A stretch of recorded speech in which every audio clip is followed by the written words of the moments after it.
புரட்சி கவிஞருடைய 135வது நாளில் இது ஒரு போனஸ் மகிழ்ச்சி அறிவிப்பு. எப்படி என்றால், இதுவரையில் அந்த வார்த்தையை ஒதுக்குமிடம் என்று சொல்லக்கூடிய அளவிற்கு வைத்திருந்தார்கள். புரட்சி கவிஞர் அவர்கள் நம்முடைய நோக்கம், இயக்கத்தினுடைய நோக்கம், வாழ்வின் நோக்கம் 2. ஒன்று சாதி ஒழிப்பு, இன்னொன்று தமிழ் வளர்ப்பு என்று சொன்னார்கள்.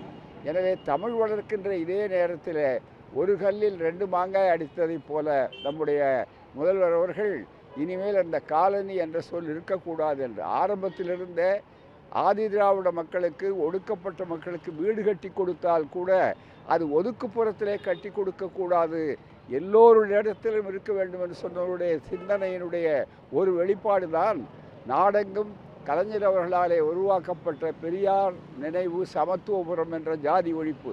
அதிலே மேலும் இது ஒரு கூடுதல் அடிஷன் என்று சொல்லக்கூடிய அளவிற்கு வந்திருக்கிறது. பாராட்டுகிறோம், நன்றி செலுத்துகிறோம், வாழ்த்துகிறோம்.